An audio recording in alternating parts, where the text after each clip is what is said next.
The debate में आपका स्वागत है। आज हम पीटर हॉलिन्स की किताब थिंक लेस डू मोर पर आधारित एक यूट्यूब वीडियो समीक्षा स्क्रिप्ट के विचारों पर चर्चा कर रहे हैं।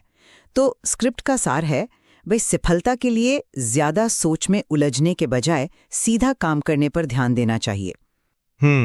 सवाल ये है कि क्या ये कम सोचो ज्यादा करो वाला नजरिया जैसा स्क्रिप्ट में बताया गया है वाकई सफलता और स्पष्टता पाने का सबसे कारगर रास्ता है, या फिर ये जरूरी सोच विचार के महत्व को कहीं कम तो नहीं कर देता।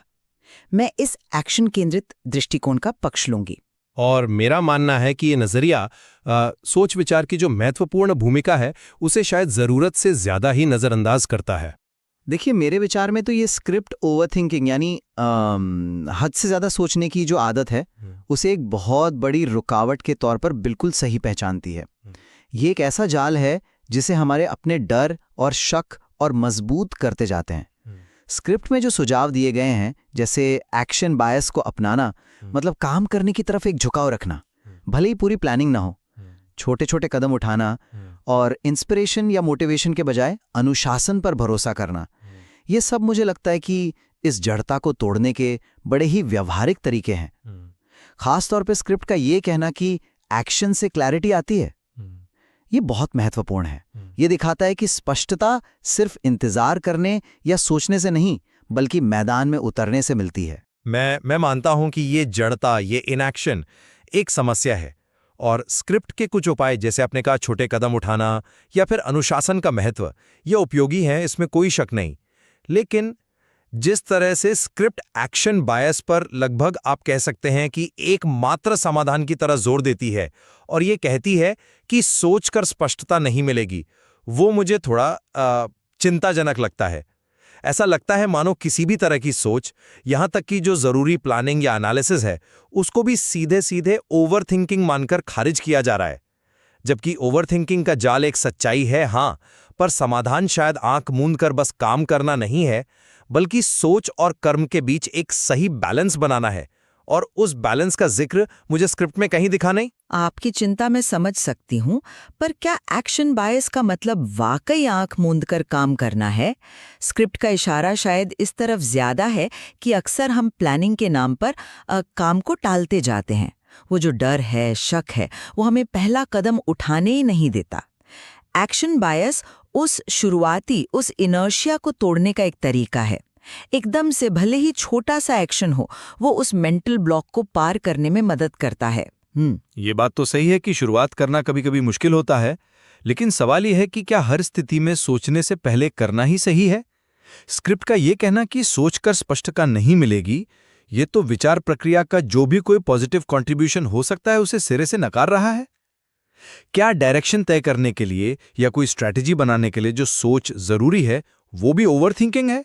ये एक्शन बायस कहीं बिना सोचे समझे, बिना दिशा के बस भागदौड़ करने को बढ़ावा तो नहीं देता? यहीं पर मुझे लगता है स्क्रिप्ट का दूसरा बिंदु अहम हो जाता है। एक्शन से क्लैरिटी आती है। देखिए, जब आप काम करते हैं, चाहे छोटे पैमाने पर ही क्यों ना हो, आपको असल दुनिया से फीडबैक मिलता है ना? आपको पता चलता है कि क्या काम कर रहा है, क्या नहीं। इसी फीडबैक से तो समझ बनती है और अगला कदम साफ होता है। सिर्फ सोचते रहने से ये रियल वर्ल्ड इंफॉर्मेशन नहीं मिलती। एक्शन एक तरह का, आप कह सकते हैं, प्रयोग है, एक्सपेरिमेंट है, जिससे क्लैरिटी पैदा होती है। मैं इससे पूरी तरह सहमत नहीं हूँ। क्लैरिटी सिर्फ एक्शन से नहीं आती। मेरे हिसाब से स्पष्टता एक्शन और उस एक्शन पर किए गए विचार विमर्श, मतलब उससे सीखने से आती है। स्क्रिप्ट इस दूसरे बहुत महत्वपूर्ण हिस्से को, एक्शन के बाद के एनालिसिस और सोच को पूरी तरह नजरअंदाज करती हुई लगती है।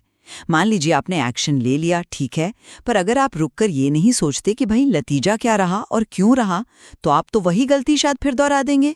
बिना सोचे समझे बस एक्शन लेते रहना भी तो एक तरह का भटका भी है। लेकिन लगातार एक्शन लेते रहने के लिए ही तो स्क्रिप्ट अनुशासन को प्रेरणा या मोटिवेशन से ज्यादा महत्वपूर्ण बताती है, और ये बात काफी वजनदार है मुझे लगता है। मोटिवेशन तो आता जाता रहता है, वो तो मूड पर निर्भर करता है, पर डिसिप्लिन यानी रोज काम करने की आदत, वो आपको तब भी आगे बढ़ाती है जब शायद आपका मन ना हो। यही कंसिस्टेंसी तो है जो आखिर में रिजल्ट्स लाती है।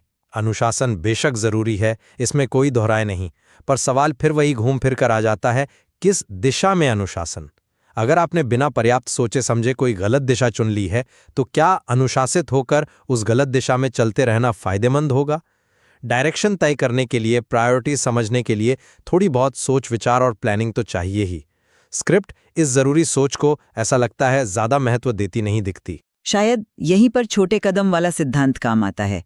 स्क्रिप्ट कहती है कि बड़े लक्ष्य को छोटे मैनेजेबल हिस्सों में तोड़ो और बस पहला कदम उठाओ। इससे शुरुआत आसान हो जाती है, एक मोमेंटम बनता है और आप उस बड़ी प्लानिंग के बारे में सोच-सोचकर अटकने से बच जाते हैं। ये तरीका एक्शन को कम इंटिमिडेटिंग बना देता है। हाँ, छोटे कदम का तरीका साइकोलॉजिकली तो मददगार है, मानता हूं। लेकिन कौन से छोटे कदम उठाने हैं? उनका क्रम क्या होना चाहिए? क्या पहला कदम उठाने से पहले ये सोचना भी ओवरथिंकिंग माना जाएगा?